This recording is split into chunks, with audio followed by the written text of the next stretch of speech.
जब पहली बार Steve jobs ने आईफोन लॉन्च किया तो वो एक ऑसम प्रोडक्ट था, लेकिन उन्होंने इसका बेस प्राइस रखा $499 यानी करीबन 35,000 रुपए। जब ये बात उस वक्त माइक्रोसॉफ्ट के सीईओ स्टीव बॉमर से पूछी गई कि आपको क्या लगता है कितने लोग लेंगे एप्पल के इस नए फोन को जिन्हें वो आईफोन बुला रहे हैं, आपको क्या लगता है क्या बोला होगा माइक्रोसॉफ्ट के वेल एजुकेटेड सीईओ ने? डोंट वरी, मैं आपको बताता हूँ। स्टीव बॉमर हंसे, वो पागलों की तरह हंसे। उन्होंने कहा $500 का फोन, इतना महंगा फोन, इसे कोई नहीं खरीदने वाला, इसमें तो कीबोर्ड भी नहीं है। What was your first reaction when you saw that? $500 fully subsidized with a plan? I said that is the most expensive phone in the world and it doesn't appeal to business customers because it doesn't have a keyboard, which makes it not a very good email machine. तो सवाल ये था कि Steve Baumer भी कोई idiot नहीं थे, वो भी स्मार्ट थे। लेकिन ऐसा क्या था जो स्टीव जॉब्स समझ गए थे लेकिन स्टीव बॉमर नहीं? अब स्टीव जॉब्स क्या समझे थे, इसके लिए हम एक एग्जांपल लेते हैं। एक सेल्समैन एक ओल्ड लेडी को अपना होम हीटिंग सिस्टम का प्रोडक्ट दिखाता है। वो उसे सारी चीजें एक्सप्लेन करता है, जैसे कि वारंटी, कंस्ट्रक्शन और हीटर की ब्यूटी भी। जब सेल्समैन सब बता चुका होता है तो ओल्ड लेडी उससे कहती है, मेरा सिर्फ एक सवाल है, क्या तुम्हारा ये प्रोडक्ट इस बूढ़ी लेडी को सर्दी में गर्मी दे सकता है? अब ये ऑब्वियस बात है कि वो ओल्ड लेडी हीटिंग सिस्टम के टेक्निकल एक्सपेक्ट को उतनी अच्छे से नहीं समझ पाएगी और ये चीज सेल्समैन को पता होनी चाहिए थी। क्या आपने भी कभी कंप्यूटर या सेलफोन खरीदते समय ये चीज एक्सपीरियंस की है? ऐसा होता है कि सेल्समैन किसी प्रोडक्ट के कूल फीचर्स के बारे में बोलता चला जाता है लेकिन कस्टमर की समझ में कुछ भी नहीं आता। वो ये जानने के लिए ट्राई भी नहीं करते कि आखिर कस्टमर की नीड क्या है। और ये एग्जैक्ट सिचुएशन पहले स्टीव जॉब्स की भी थी। हम सबको ये तो पता है कि एप्पल का मैक बहुत फेमस है, लेकिन मैक से पहले लीजा नाम का कंप्यूटर लॉन्च किया गया था जिसकी प्रमोशन कुछ ऐसी थी, presenting Lisa 16-bit dual disk drive personal office system from Apple Computers. A 16-bit dual disk drive personal office system from Apple Computer. अब उस जमाने में बहुत ही कम लोग थे जो ये सब टेक्निकल शब्दों को समझते थे। उन्हें कुछ नहीं पता चल रहा था कि एक्चुअल में कंप्यूटर हमारे लिए कर क्या सकता है। और ये लीसा कंप्यूटर बहुत ही बुरे तरीके से फेल हुआ। लेकिन स्टीव जॉब्स ये समझ चुके थे कि उन्हें मार्केटिंग में टेक्निकल डिटेल्स बताने की जरूरत नहीं, उन्हें बस ये बताना है कि लोगों को एक्चुअल में मिलेगा क्या, उनका एक्चुअल में फायदा क्या होगा। इसलिए जब उन्होंने आईपॉड लॉन्च किया तो उन्होंने दोबारा ये गलती नहीं की। उन्होंने ये नहीं बोला कि इसमें 2 GB मेमोरी कार्ड है। उनकी एक सिंपल स्टेटमेंट थी, 1000 सॉन्ग्स इन योर पॉकेट, यानी अब 1000 गाने आप अपनी जेब में रख सकते हैं। और ये कैंपेन बहुत ज्यादा फेमस हुआ। That also has 1000 songs in your pocket. That also has 1000 songs in your pocket. तो पहली लर्निंग ये है कि talk in terms of customer, यानी जो लोगों को चाहिए उस टर्म्स में बात करो। नेक्स्ट कॉन्सेप्ट मार्केटिंग का जो स्टीव जॉब्स समझ गए थे वो था कि tell them what they are getting. जब स्टीव जॉब्स आईफोन लॉन्च कर रहे थे तो वो भी जानते थे कि $500 यानी 35,000 का फोन बहुत महंगा फोन है। लेकिन सवाल यह था कि इसको दुनिया के सामने प्रेजेंट कैसे किया जाए ताकि इस फोन की रियल वैल्यू लोगों को पता चल सके। इसके लिए उन्होंने बहुत सोचा। उन्होंने आईफोन की सारी क्वालिटीज लोगों को बताई और उसके बाद उन्होंने कहा, हम सोच रहे थे कि आईफोन का क्या प्राइस रखा जाए।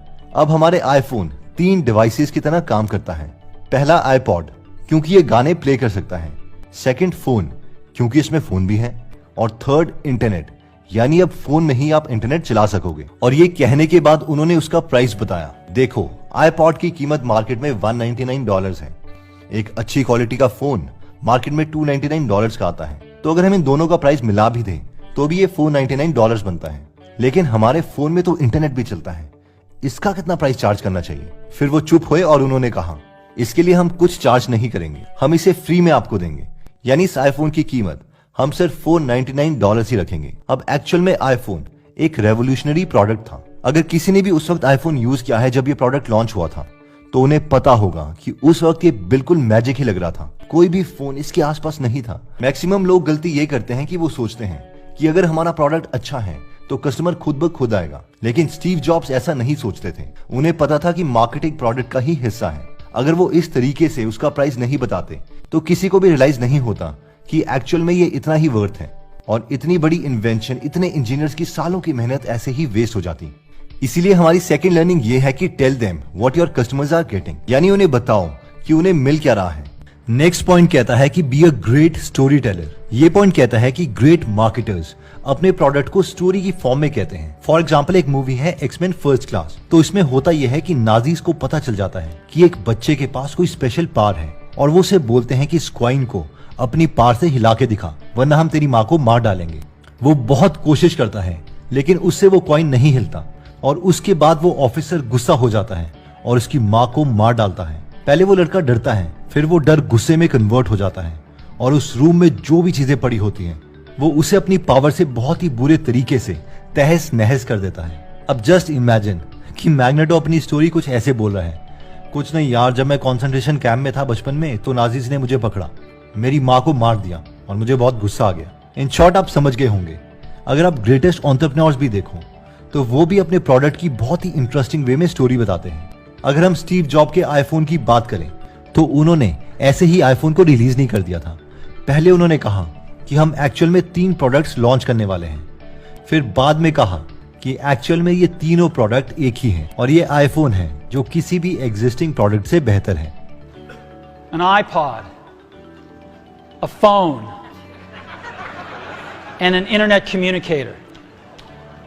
An iPod, a phone. Are you getting it?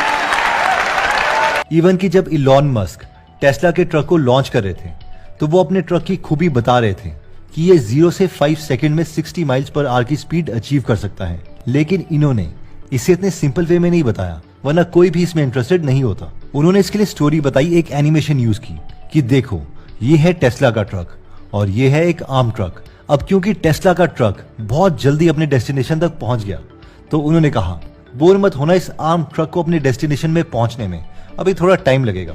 अगर आप सोच रहे हैं कि काश एक ऐसा कोई सोर्स मिल जाए जिसमें डिजिटल मार्केटिंग के सारे कॉन्सेप्ट्स को कवर किया गया हो, क्योंकि कई मार्केटिंग की बुक्स तो बहुत महंगी हैं, जैसे कि कॉपीराइटिंग सीक्रेट्स 1000 रुपीज से भी महंगी है। वो जिल्वी ऑन एडवर्टाइजिंग 1700 रुपए के आसपास है। द बोरोन लेटर्स 4000 रुपए के आसपास है। तो ये सारी बुक्स कैसे खरीदे?